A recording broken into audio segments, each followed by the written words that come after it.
Blessings, everybody. Here we are once again at Restorative Training Center. I'm here with my buddy Eddie again. You know, we just want to sit down and have a conversation about informing the uninformed. You know, like if you look at the sign on the back, it says RTC is here to build better brothers. And let me make this clear. It's not just black people. You know, we talk about our white brothers, our Chinese brothers, and Latino brothers. All you brothers. know. Yeah. You know, because if you looking to show love and to add value to others, we are brothers. And so a lot of times we just assume that people know something that they don't. So that's why we're here to inform those that might not know, and even inform ourselves to not be looking at people as if they should be somebody that we think they should be, or just automatically assume their position or their, title or their degrees or their financial status. Because everybody's, no matter how sharp you are, put it like that, there's some areas you can still be sharpened in. So that's what we want to talk about today. So you want to add anything to that, brother? Well, just to piggyback off you said about the sign here, building better. RTC is here to build better brothers. And also the S, I got sisters as well. So even if it's in smaller letters, it's still sisters as well. So my emphasis is on the brotherhood. And like he said a minute ago, it's for all. We've had a little bit of everybody in the program, as you can see. So Hispanics, blacks, whites, Asian, we've had a little bit of everything. So we're just here to help, And like he said, brothers don't mean just black. It means for all. For us as a community, as a society, everybody has to be inclusive. So, we're just here and we want to make you better. So that's what the RTC is all about, and getting the information, We sit here, we have great conversations. A lot of our conversations are geared towards issues that a youth might have and for us to provide the solutions to some of those issues, or at least to give you a different mindset on how to deal with certain type of issues. By us being older, we've been there. So it's just saying that, hey, we've been there and these are some of the options versus what you've done that can help you get through and navigate through a situation. So very informative. That's what we're here to do, deliver. Yep, and that's one thing, like the Bible says, be ye transformed by the renewing of your mind. Because there's a lot of transforming that need to be renewed in all our minds. Like he said, we're a little older, but there's still some transforming that needs to take place and some transitioning, from here to there, from this to that needs to go on in our lives. Because one thing I recognize with doing prison ministry is like a lot of brothers inside, they used to put other brothers down because of what they may have been in there for. So they kind of separate themselves. Oh, they did this over here and they did that over there. And so I went to one of the brothers. I said, well, just because this guy did that, how do you think the people felt that, the drugs that you was dealing, they family members, died from? Right. And he looked at me like, whoa. So it's like the moment we think we know something that we're informed about, somebody can come inform us. You know what I'm saying? Because we was uninformed with ourselves. And that's one thing as building better brothers, we have to be able to look at ourselves, intently, not just glance at ourselves in the mirror. Oh, yeah, I'm good. You know what I mean? But nobody told you, you know what I'm saying, about the... Well, we real here. Nobody told you about the booger in your nose. You know what I'm saying? The brothers, they'll walk and talk to you, and not even tell you. That's true. So that's the thing, we got to do what we can to help each other out. Whether it be small, minute things or the major things. Very well stated. It was something you mentioned, prison ministry. I used to teach a 12-step in a prison on the east side of the state. And just a lot of great mind, a lot of different perspectives that I've learned from the guys that were locked up. And what I've learned there, I try to share out here with the guys that possibly are on that road to getting in trouble and winding up in the penitentiary. So a lot of stories that I've heard and that I've discussed working in the prison, I bring out here. And, you know, just to give some reality, I remember I met a young guy, he was locked up, I think he's doing like 20 plus years, and he had come from Kentucky, and he had an accent, and what stuck out about him was his accent, and that he was kind of an outcast. And come to find out, he had just rolled up to Michigan with a so-called friend of his. His friend got on a dating app, came up here to visit a female, wind up killing the female or great bodily harm to the female. And by those two being together, he was also convicted of that crime as well. So, you know, you get a lot of stories. And like I say, I wanted to get out here and, with my consequences and share some of the stories with the young guys out here. So, like you said, just passing on the information, just giving the information, and you know what you do with it is what you do with it. So hopefully we're instilling some rational thought, you know, versus just reacting. You know, we want our kids to really think about, you know, the outcomes, you know, to their actions if it's negativity. So, yeah, just getting information, like you said, just being informative is very important. Yeah, because one thing I recognize a lot of brothers are in there for is murder. You know, and one thing they always said to me, I didn't mean to kill him. You know, and I'm just like, wow. One thing we don't think about is what put you in that position where your back was against the wall to where you had to make a decision whether you was going to kill the man or not. Right. And like you said, that reaction, you know, because it's like, if you, even when you on your P's and Q's, sometimes, you know, like they say, poop happens and ain't nothing you can do about it. Right. You know, like me, I'm a licensed carrier, and I haven't really been carrying because I'm watching how people just do dumb stuff. Right. And like I said, you know, we're Operation Informing the Uninformed. So you like, what make him think he should do something like that? Like somebody was sitting on my truck one day, and I'm just like, that's a no-no. You know what I mean? That's, you know, I got to do something to you. You know what I mean? It's just the street in me. But now it's like, evidently something got to be wrong with him. You know, for him to just feel like he could just sit on somebody's vehicle. Right. You know, to some people that's nothing. Yeah, to some folks. But to other people, you can get some bodily harm done to you over that. Yeah. This is something so simple. You can pay some consequences for that. So, like I said, it's just all about how you process things.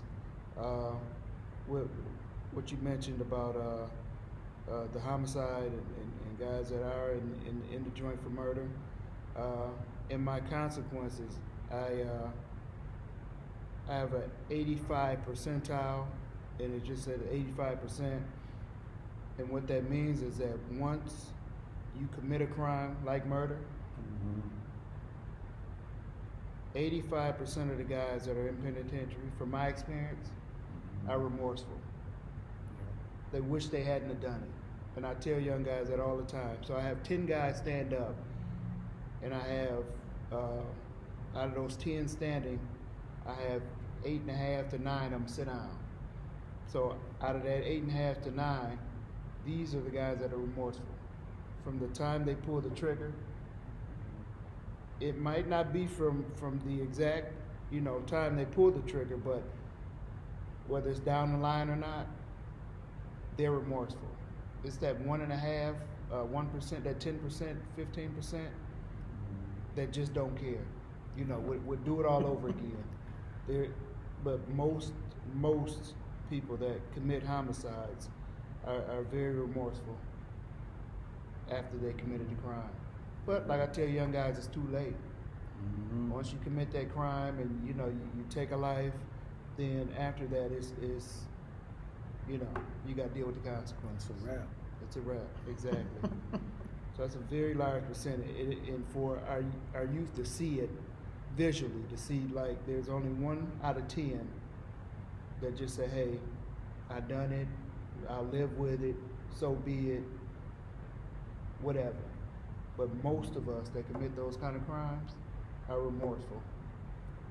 I had one guy tell me, he said, man, I done shot so many fools, it's pitiful.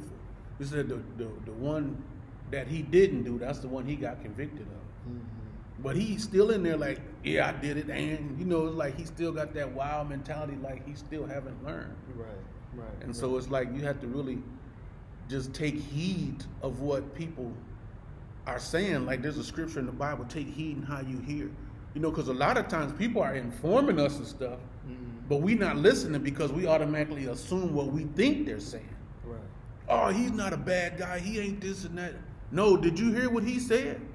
Right. Sometimes we have to be reminded of what, people are saying because people say stuff outside of what they saying. Mm-hmm. So that's why you got to have an in tune ear to understand, like they call it discernment. Right. Exactly. And so that's one thing I learned myself here lately, to accept the truth. Because we, as people, we want to see the good in people, in everybody, but to some people it just remain unseen. Yeah. And we got to accept that as truth. Yeah. And inform ourselves. Right. Exactly. And honor that and roll on. Because sometimes we can end up in that situation where we didn't even put ourselves in position to have our backs against the wall. We just refused to listen what was told to us, what they was informing us of, or how they was rolling, how they was cut. Right. Now we in a bad situation because they done did something stupid, and now it's like, okay, some stuff people do. Like Jesus, even him, he turned over the tables. You know what I mean? The people selling stuff in the temple. Right. That's why I try not to be around a bunch of foolishness. Mm-hmm. You know what I mean? Oh, Especially when somebody done told me how they operate. Yeah. And that, usually, people show you their signs through their actions, So, I mean, it's up to you to just kind of maneuver through that and get out of that situation. But, when I talk to young kids and youth in general, it's just, I know that the peer pressure is there, but, you have to navigate and get out of a situation and still, remain somewhat cool, you know what I'm saying? And there's ways to do that. And for some of the situations that I've explained to our youth is, there's a way to do it. And we worked through and talked about some of those ways on how to do it. So, if it just isn't right in your core, and I'm trying to get young guys to understand that it's not right, whether you say, hey, pull over at the station or pull over here, if you ride with somebody, if I don't know if you got to fake a flat tire or something, you know what I'm saying? Just, I can't make it, you know what I'm saying? Let me out, I don't want to go. But just do what you have to do to get out of that situation and it's all about trying to enjoy life. Life is already short, as you know. So the quicker you can figure out ways to make it enjoyable and where you can, have a little fun, then that's what you need to be doing. Because, if you get caught up in, guys we see now, 15, 16 years old, getting caught up in... Shoot, 13, 12. Yeah, even younger, man. And it's just, life is too short. It's too short already, so... But that's one thing I would say more than anything. Pay attention when people telling you stuff. Because it's like it can save you some unnecessary trouble, down the line. So when it comes to building brothers, first of all, you have to be built. Like I said yesterday, you have to have had help before you go help somebody. Right. So it's like when you really want to build brothers up, there's a level of understanding of what has to be done. And first of all, what had been done in your life, first of all. Right. So now it's like I can sit down and have a conversation with people. I can see where they at after the first 5 minutes of them talking. Mm-hmm. A lot of people say, man, what you up to? Oh, man, trying to stay out the way. So that lets you know right there, they done made a conscious decision to stay in the way. Yeah. But until they make the conscious decision, man, I'm out the way, then that brother is serious about the change he's made in his life. Right. That's true. Yeah, a lot of us use that too. Staying out the way. Oh, man, trying to get out the way, man. Like, oh, okay, well, you let me know where you at, so let me get out of your way. Yeah. But yeah, man, I came up with that. I don't know, maybe 10 years ago. Me and a guy was talking in Detroit, and just how do we make better young men, and how do we build better brothers, and it's you always hear of a village, So even if we don't have that village, I think with each individual, we have input. Young guys, they're like sponges, So we need to just put some good in our delivery, in our actions as well, and just stepping up, as men. I deal with a lot of youth that don't have a male role model. One of the things about RTC is that I'll ask a mother or a guardian who's the male influence in their life, and try to reach out to that male and say, hey, these are some of his issues. Can you do more? If not, then my number is always accessible to some of our youth, our males. So it's just trying to get with different males and just saying, hey, this is where he's lacking at. Can you step up, or can you provide a little extra? And if not, then like I say, I always leave my number, and I talk to mothers. Or you see me with grandmothers, and just trying to help out. Because I think a lot of our young men need to see that male influence in a positive light. So just doing a little bit I can. That's pretty much it. Yeah. So actually, do you do like a follow up with them, even then when the guys like go up to the school and check and see how they're doing afterwards? Yeah, I do that. Once the kids have completed the program and they go back to school, I've had repeat offenders, but I will at least call their caseworker or a parent and just check on them, whether it's a text. Some kids have reached out to me and just say, I'm doing better, everything's going well, and that's all I want to hear. You know what I'm saying? Like we talked about yesterday, just being consistent. So they know if something happens, they're going to have to deal with me when they come back. So just putting it out there. I think that lets kids know that, you do care, and somebody like I said, they can reach out to besides, school administrators and teachers and parents and family. Just somebody. And one thing about when they come here, I want them to keep it real. There's no need to lie. There's no need to, you know what I'm saying? Yeah. Because if you're not going to be truthful, how do we get to the next level? How do we solve this problem that you're in, the reason you're being here, on top of, you making this better. So just being honest, with some of the kids, I don't care how you deliver it, because I'm understand it, so you can express yourself how you want. But then once again, we'll go back over it and say, hey, you could have done this, or me asking them how could they have done it better. And most kids come up with a real answer, and just not processing that at the time, but having the answer, but just not just kind of going through it. And some of that's peer pressure. If it was to say I'm sorry, or some of our kids in our community look like that, or would address that as being soft. I apologize, I'm sorry, but that's what men do, and that's what I try to explain to the young men. That's what you do. You say you're sorry. If you're at fault, you excuse me. I don't want to fight you. I'm not here to. You know what I'm saying? Why are we going against one another? One thing in my seminar is when I talk to a group of youth and I ask them a few questions, and they're all similar in answer. Let's say if how many of y'all like basketball? How many of y'all like football? How many of y'all like pizza? A lot of questions that I ask get the same answer. So why is it that we want to kill and harm each other? I remember when I done my thing in the penitentiary, and I used to go and guys realized that they had so much in common. Once they sat down and got to talking, why is he my enemy? We both live in the hood. We both like sports. We both like girls. We both come up from a single parent home. We both haven't had our fathers in our lives. We have so much in common, but yet we want to kill each other. And it's kind of like, why is it? You know what I'm saying? So just getting guys to realize that, that a lot of just senseless. Yes, we don't think. Mm-hmm. and we haven't been taught how to really utilize or use, our mind and brains and stuff. Oh man, yeah, but that's wow. It's just messed up for the simple fact that we haven't really been taught, like I said before, how to sit down and what's that song by Lattimore? Let's straighten it out. Oh, yeah. I'll tell you a story, man. I when I was doing my classes at the prison, it was two guys, and one guy had found out that, well, they had built a relationship. And they got real tight.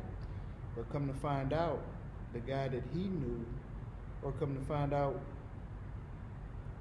the guy that he got real tight with was actually the guy that shot one of his homeboys.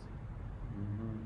But they had gotten so tight and they had so much in common, it was like, I don't want to do him no bodily harm because I know him now. Yeah. You know what I'm saying? Before, like, let's say if I'd done something to you and you didn't get to know me, then you got animosity towards me, right? So I want to do something to him. But once you get to know a person and you have so much in common, it's kind of like now we can sit around and have the discussion on who you shot. You see what I'm saying? It didn't kill him, but it was great bodily harm. He was injured, but it was like, now I don't want to hurt you because I know who you are. You done something wrong, and I'm here for doing something wrong. But now we can have the discussion. You know what I'm saying? Because he said if I didn't have that discussion, or for the years we were together, I didn't know him or get to know him, then we would have had some beef. You know what I'm saying? I would have tried to take him out. But since I got to know him and we had so much in common, now we can talk about it. Yeah. And see, that's what we need to do. You know what I'm saying? Straighten it out. Yeah, just straighten it out. We got so much in common. Ain't nobody out doing nobody. So why are we out here shooting and killing one another? Why are we doing that? I remember when I first started teaching the gospel, I would teach the gospel on Sundays in the prison in Jackson Parnell facility. Mm-hmm. And one of the guys, he was like, hey man, why don't you come facilitate these classes through the week? So they had like communication, building bridges, and boys to men. Right. And one day we was in there, and one of the brothers, he was like, man, I done robbed so many people. He said, if the wrong dude roll up in here, I'm done. Mm-hmm. And so what I heard was he taking accountability for what he done. Mm-hmm. And I'm doing what I can to be a better brother and make better decisions. Right. By that, because I learned a lot of people just need a little. Remember back in the old school cars, you could put that little screwdriver in and adjust the idle in your car. Oh yeah. You know what I'm saying? Some Yeah. people just need little minor adjustments, A little adjustment. and other people need major repairs. Yeah.